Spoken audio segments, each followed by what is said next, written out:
क्या सिर्फ आखिरी समय में भगवान को याद करने से सारे पाप खत्म हो सकते हैं, या फिर जो जीवन भर करते हैं वही हमारे साथ जाता है? आज की यही अंतिम कथा आपके हर सवाल का जवाब देगी।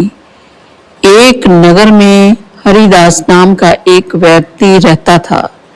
वह ना पूरी तरह से अच्छा था, ना पूरी तरह से बुरा था। कभी कभी दान करता, लेकिन अक्सर पाप भी कर देता था।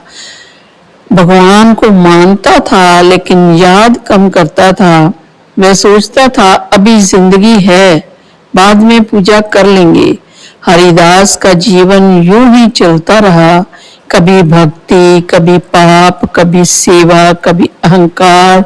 वह हमेशा सोचता अभी समय है, बाद में सब ठीक कर लूंगा।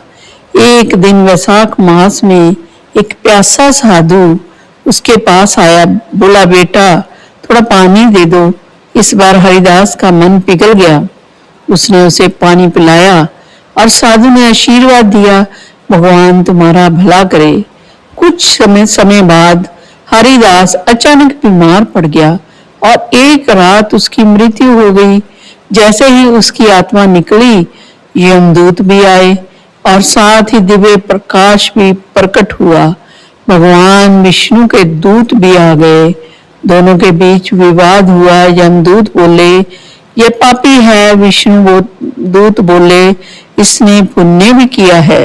हरिदास के जीवन के सारे कर्म दिखाए गए, उसके पाप, उसके अच्छे कर्म, और अंत में वैशाख मास का ये छोटा सा पुण्य सामने आया। तब दिव्य आवाज आई, इसने दिव्य जीवन में पाप भी किए हैं, लेकिन वैशाख मास में किया गया पुण्य इसे बचा सकता है। इसे एक और मौका दिया जाए।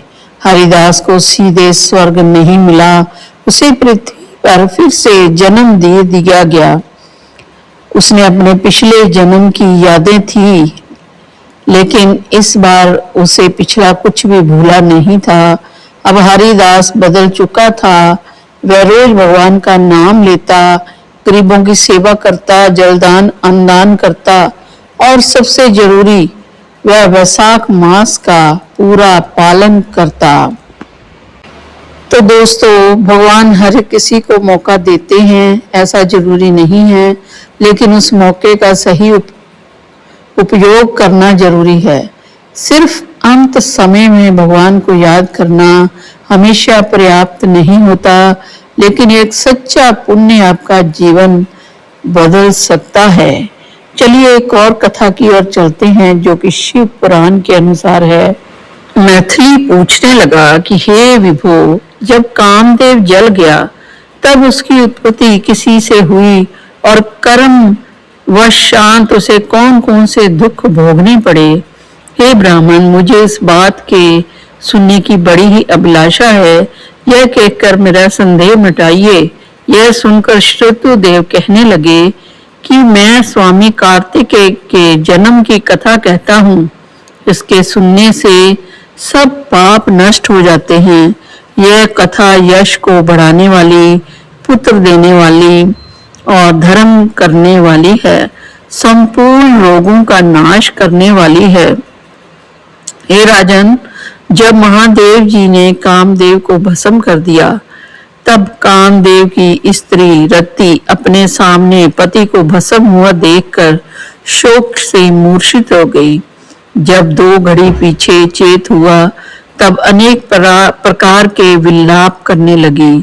उसके विलाप को सुनकर सारा तपोवन दुख में हो गया, और रति ने विचार किया कि मैं भी चिंता में जलकर शरीर का त्याग कर दूं। यह विचार कर उसने अपने पति के मित्र बसंत को उसकी अंतिम क्रिया करने के लिए बुलाया। इस तरह जब वह वीर पत्नी चिता बना रही थी, तब वह भी आ पहुंचा। वह रति को देख डर के मारे मूर्छित हो गया। फिर अनेक भांति से रति को समझाने लगा और बोला, हे भद्र, मैं तेरे पुत्र समान हूँ, मेरे होते हुए तुम्हें ऐसा करना अनुचित है। शरीर का त्याग अथवा आत्मघात करना धर्म का हेतु नहीं। इस प्रकार जब बहुत समझाने पर भी रति ने अपना शरीर रखना ना स्वीकार किया तो उसकी दृढ़ता देखकर बसंत ने नदी के तट पर चिता बनाई और रति गंगा में स्नान कर संपूर्ण क्रिया से कर्म से निर्वित हो सब इंद्रियों को रोक और मन को आत्मा में लीन कर चिता पर चढ़ने को हुई। तब आकाशवाणी हुई कि हे कल्याणी, हे पति, मैं अत्यंत प्रेम से पतिव्रता हूँ, तुम चिंता मत कर। तेरा पति महादेव जी है और यदुवंशी कृष्ण भगवान सब फिर से पैदा करेंगे। ऐसा कर्म से 2 जन्म होंगे। तब दूसरे जन्म में श्री कृष्ण से रुक्मिणी के गर्भ में तेरा पति होगा, उसका नाम प्रद्युम्न होगा। तू ब्रह्मा के शाप से शंबर के घर में निवास करेगी। वही प्रद्युम्न नामक तेरा पति से तेरा समागम होगा। ऐसा कहकर आकाशवाणी अदृष्ट हो गई। जब रति ने यह बात सुनी तब मरने के लिए उदित भई रति ने चिता में प्रवेश ही नहीं किया। पीछे जिनके स्वार्थ सिद्धि के लिए महादेव जी द्वारा कामदेव भस्म हो गया था, वे सब देवता बृहस्पति, इंद्र और अग्नि को आगे करके रति से अदृष्ट हो बोले। ऐसा महान वरदान देकर उसकी शांति की। कहा, हे काम प्रिय, तेरा पति पूर्व काल में सुंदर नाम का राजा था। उस जन्म में भी तू इनकी पत्नी थी। इसी तरह से यह दशा हुई। अब तू वैशाख में मंदाकिनी नदी में प्रातः काल स्नान करके मधुसूदन भगवान का पूजन करके उनकी दिव्य कथा सुन ले तथा हे भामिनी, तो अशून्य शयन नाम का व्रत प्रारंभ कर। हे भद्रे, वैशाख में इस धर्म के करने से और इसी व्रत का अनुष्ठान करने से तेरा पति तुझे अवश्य ही मिल जाएगा, इसमें संशय नहीं है। रति को ऐसा वर देकर सब देवता अपने अपने स्थान को चले गए और कामदेव की स्त्री भी देश से निवृत्त हो गई।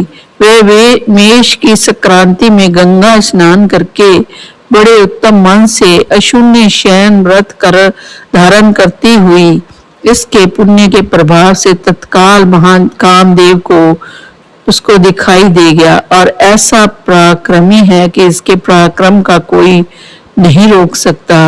यह पूर्व जन्म में एक पराक्रमी और धर्मपरायण राजा था, किंतु इसने वैशाख मास में कर्तव्य धर्म नहीं किए थे, इसलिए कामदेव यद्यपि परमात्मा का पुत्र था तो भी अंगहीन हुआ। यही वैशाख में मेष की संक्रांति को व्यर्थ होने का फल है, जो देवताओं को भी भोगना पड़ा, मनुष्यों को तक कहना ही क्या। जब महादेव जी अंतर ध्यान हो गए तब पार्वती जी निराश हो गए। ऐसी पार्वती चुपचाप खड़ी रह गई और नहीं जानती भई कि क्या करूं। पार्वती की ऐसी दशा देख दोनों हाथों में से गले लगाए हिमाचल अपनी पुत्री को घर ले गया और पार्वती भगवान महादेव जी के रूप और उदारता आदि गुणों को देखकर ऐसे ही मुग्ध हो गई थी। उसने यह बात मन में निश्चय ठान लिया कि शंकर जी ही मेरे पति होंगे। ऐसा दृढ़ व्रत धारण कर शंकर से मन लगा गंगा तट पर जाकर तप करने लगी। माता पिता तथा कुटुंबियों ने बहुत समझाया पर एक ना मानी। अन्न खाना छोड़ दिया, बड़ी बड़ी जटाएं बढ़ गई। यूं ही सहस्त्र वर्षों तक महालिंग का पूजन करती रही। तब महादेव जी सायंकाल के समय ब्रह्मचारी वेश धारण कर उनके सामने प्रकट हुए, अनेक प्रकार से परीक्षा करने लगे और उनकी प्रीति मुझ में दृढ़ थी या नहीं। परीक्षा लेकर बोले, हे भद्रे, तेरी जो इच्छा हो वही वर मांग। तब पार्वती बोली, हे रुद्र, मैं यही वर मांगती हूँ कि तुम मेरे पति हो। तब ऐसा ही हो वर देकर सब ऋषियों को बुलाया। वे आकर हाथ जोड़कर खड़े हो गए। तब ऋषियों को आज्ञा देकर कहा कि तुम कन्या के पूछने के निमित्त हिमालय के पास जाओ। भगवान की ऐसी आज्ञा पाकर कन्या के लिए हिमाचल के घर आकाश मार्ग से चले और उनकी चलने से दशों दिशाएं प्रकाशित हो गई। सब ऋषियों को आते देख हिमाचल उठकर आदर पूर्वक खड़े हो गए और सबकी विधि पूर्वक पूजा की। सब सुख से आसन पर बैठ गए। तब हिमाचल ने पूछा, हे महाराज, मैं धन्य हूँ, आज आप मेरे घर पधारे, इससे मैं कृत्य कृत्य हुआ। आपके आवागमन को मैं अपने पूर्व जन्म के पुण्यों का फल मानता हूँ। पूर्ण मनोरथ महात्माओं के कृत्य हम श्री के नहीं जानते। आप अपने अनेक का कारण कहिए, जो आपकी आज्ञा होगी सो ही मैं करूंगा। यह सुनकर सप्तऋषि हिमाचल से बोले, हे गिरिजापति, तूने अपने ही समान दृढ़ वाक्य कही हैं। महोदय, हम अपने आने का कारण तेरे प्रति कह रहे हैं। हे राजन, यह जो पार्वती नाम की कन्या है सो पहले दक्ष की पुत्री थी, इसीलिए अपने पिता के यज्ञ में देह त्याग दिया। इसी ने अब तेरे यहाँ जन्म धारण किया है। इसका पान ग्रहण करने योग्य तीनों लोकों में महादेव जी को छोड़कर और कोई नहीं है। इसलिए हे कल्याण की इच्छा करने वाले, तू अपनी कन्या का विवाह महादेव से कर दे। तूने सहस्त्र जन्मों में अनेक पुण्य किए हैं, अब सौभाग्य से ये पुण्य भी कर ले। ऋषियों के इन वचनों को सुनकर हिमाचल को अत्यंत प्रसन्नता हुई, हर्ष हुआ और बोला कि मेरी पुत्री तो छाल के वस्त्र धारण कर गंगा तट पर अनशन व्रत धारण कर अत्यंत कठिन तप कर रही है। वह महादेव जी को पति बनाना ही चाहती है। उनका मन वांछित यही कार्य है। हे मुनिवरों, मैं अपनी कन्या महादेव जी को दे चुका हूँ। आप अब शीघ्र वहां पधारो जहां महादेव जी हैं। उनसे जाकर कहो कि हे प्रभु, हिमाचल ने प्रीति से अपनी कन्या आपको निमित्त दी है, तो ऐसे उनसे कहकर आप ही इस कन्या के विवाह का प्रबंध कीजिए। जब हिमाचल यों कहा तब सप्तऋषि महादेव जी के पास गए और उनको समझा दिया, बुझाकर विवाह निश्चित कर चले गए। तब तो लक्ष्मी जी आदि सब देवियों और विष्णु आदि सब देवता, शिव मात्र का और सब मुनिगण उस महोत्सव को देखने बराती बनकर चले और महादेव जी सब देवता मुनि मातृका आदि को संग ले बैल पर चढ़कर चढ़े, जिनके चारों ओर भूतगण संग हैं। मेरी शंग मृदंग मुरचंग आदि अनेकों बाजे बजने लगे। बंदीजन अनेक प्रकार के शब्द करते जाते, ऋषिगण वेद ऋषि का पाठ करते। इस प्रकार हिमाचल की पुरी में प्रवेश कर गए। फिर सुंदर मुहूर्त, शुभ लगन और शुभ ग्रहों की दृष्टि में हिमाचल ने अत्यंत ही प्रसन्न मन से विवाह कर दिया। हे राजन, त्रिलोकी के प्राणी मात्र इस उत्सव के आनंद में डूबे रहे। इस महोत्सव के पूर्ण होने पर संपूर्ण लोकों के कल्याण करने वाले शंकर लौकिक धर्मों का पालन करके पार्वती के संग स्वच्छता से रमन करने लगे। संपूर्ण सिद्धियों से युक्त इंद्र भवन तुल्य हिमालय के शिखर पर, नंदिनी के तीर पर, वन के बीच रात्रि में जहां मतवाले भौरा गुजारते हैं, पक्षी कौतूहल करते हैं, शब्द करते हैं, ऐसे स्थान पर महादेव जी सहस्त्र दिव्य वर्ष तक रमन करते रहे। देवराज इंद्र ने स्त्रियों को वर दिया कि उस समय पुरुष संसर्ग करने से निश्चय ही स्त्रियों का गर्भ गिर जाए। जब महादेव जी पार्वती के संग नित्य प्रति रमन करने लगे और गर्भ स्थिति न हुई तो देवताओं को घोर चिंता उत्पन्न हुई। सब मिलकर आपस में विचार करने लगे कि क्या कारण है। महादेव जी नित्य प्रति पार्वती जी के संग रमन कर रहे हैं, ऐसे नित्य ही टहल रहे हैं और बहुत अच्छा समय गुजार रहे हैं, हमारे कार्य की सिद्धि कठिन हो रही है, उनके कोई संतान नहीं हो रही, अतः अब कोई ऐसा उपाय करना चाहिए जिससे महादेव जी फिर रति करने में प्रवृत्ति ना हो। ऐसा कहकर थोड़ी देर तक विचार रहे, फिर क्या करें। फिर निश्चय हुआ कि इस कार्य को अग्नि देवता कर सकते हैं, इसलिए अग्नि का अत्यंत सम्मान कर कहने लगे, हे अग्नि, तू देवताओं का मुख है, तू बंधु है और तेरे साथ हाथ में ही सब बात है। अब तू अभी वहीं जा जहां महादेव जी रमन कर रहे हैं। जब वे रमन कर चुके तो तू प्रकट हो सम्मुख चले जाना, जिससे वे पुनः रमन न करे, क्योंकि तुझे देख पार्वती जी लज्जा के वारे वहां से हट जाएगी।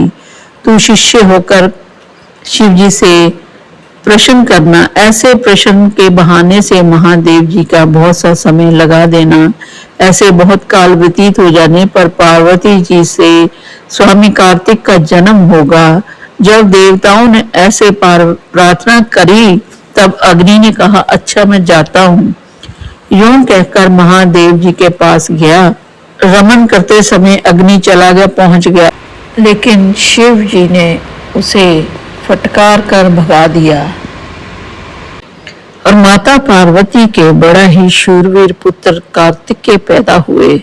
इस प्रकार पुत्र का लालन पालन करते हुए देवी अत्यंत संतुष्ट हुई। हे राजन, यह कुमार का जन्म की कथा मैंने तेरे सम्मुख कही, इसे नित्य प्रति सुनते हैं, उनके पुत्र आदि की वृद्धि होती है, इसमें संदेह नहीं है। महादेव जी से उनके जाने की अत्यंत कष्ट हुए। जो प्रीति पूर्वक वैशाख के धर्मों का श्रवण करते हैं उसके बराबर कोई नहीं, इसलिए वैशाख में किए हुए धर्म ही संपूर्ण पापों को नाश करने वाले हैं। इसमें धर्म करने से स्त्रियों का विधवा योग मिट जाता है, बड़ा पुण्य होता है, पुत्र की प्राप्ति होती है, संपूर्ण प्रकार की संपत्तियां मिलती हैं। इसके प्रभाव से अनंग कामदेव भी अंगों वाला हो गया। जो लोग इस मास को बिना स्नान किए या बिना दान किए बिता देते हैं, उसे बहुत से धर्म करने पर भी अनेकों दुख भोगने पड़ते हैं। जो इसी एक मास में धर्म कर ले तो वह संपूर्ण धर्मों के लिए हितकारी है। तो अंतिम सीख यही है कि भगवान हर किसी को मौका देते हैं, लेकिन उस मौके का सही उपयोग करना जरूरी है। अगर आप भी अपने जीवन को बदलना चाहते हैं तो कमेंट में लिखें जय श्री हरि। वीडियो को लाइक करें, चैनल भक्ति में यात्रा को सब्सक्राइब जरूर करें।